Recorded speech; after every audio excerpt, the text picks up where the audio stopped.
এখন আমরা এসেছি প্রাচীন মায়াপুরের মহাপ্রভুর জন্মস্থান ভ্রমণে। আর এই প্রাচীন মায়াপুর আসলে যা না দেখলেই নয় তা হলো 60 ফুটের মহাপ্রভু, যা আমি আমার আগের ভিডিওতে শেয়ার করেছিলাম। এই ভিডিওর ডেসক্রিপশন বক্স ও উপরে আই বাটনে আমি লিংক দিয়ে দিলাম। এখনও ভিডিওটা না দেখে থাকলে দেখে নিতে পারেন। আশা করছি ভালো লাগবে। নমস্কার, আমি পিয়ালি আর আমার চ্যানেল ভূতের রাজা দিল বরে নবদ্বীপের নতুন একটা পর্বের সাথে আপনাদের স্বাগত জানাই। নবদ্বীপ থেকে প্রাচীন মায়াপুর যেতে 60 ফুট গৌরাঙ্গের আগেই পড়ে মহাপ্রভুর জন্মস্থান। নবদ্বীপের মধ্যে মায়াপুর নামে স্থান, যথা জন্মিলেন গৌরচন্দ্র ভগবান, যদিও তা নিয়ে দ্বিমত রয়েছে। অনেকে বলেন শ্রী চৈতন্য মহাপ্রভুর জন্মস্থান নবদ্বীপ, আবার কেউ বলেন মায়াপুর। তার কারণ নবদ্বীপ অতি প্রাচীন শহর। নবদ্বীপ শহরের পত্তন আজ থেকে প্রায় 1200 সাল পূর্বে ঘটে। সেন যুগে নবদ্বীপের নাম সারা ভূভারতে ছড়িয়ে পড়ে। বহু বিখ্যাত টোল ও বিদ্যালয় স্থাপন ঘটে সেখানে। নবদ্বীপকে এই কারণে প্রাচ্যের অক্সফোর্ডও বলা হয়ে থাকে। নবদ্বীপের উত্তরেই ছিল মায়াপুর গ্রাম।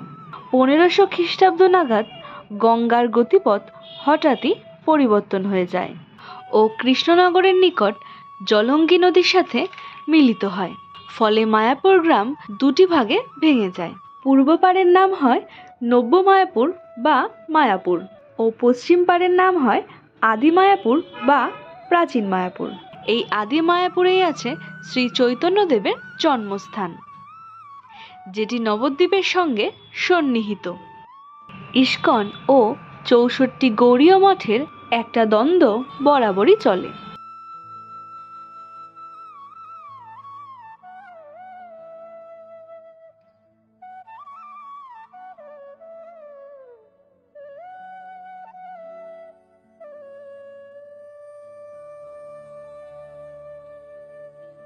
এখানে মায়ের কোলে আমাদের ছোট্ট নিমাই।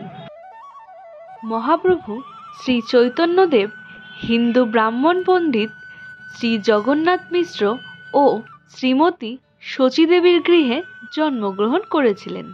তিনি ছিলেন ভারতবর্ষে আবির্ভূত এক বহু লোকপ্রিয় বৈষ্ণব সন্ন্যাসী ও ধর্মগুরু মহাপুরুষ এবং 16 শতাব্দীর বিশিষ্ট সমাজ সংস্কারক। তাকে রাধাকৃষ্ণের যুগল প্রেমাবতারও বলা হয়। ওম নমঃ শিবায় শান্তায় কারণতয় হিতায় নিবেদয়ামি চত্তমং তং গতি পরমেশ্বর হর হর মহাদেব। জয় শ্রী জয় শ্রী। আজকের মতো এই ভিডিওটি এটুকুই। পরবর্তী ভিডিওতে আসছি পোড়ামাতলার কিছু জানা ও অজানা তথ্য নিয়ে। ততক্ষণের জন্য ভালো থাকবেন, সুস্থ থাকবেন।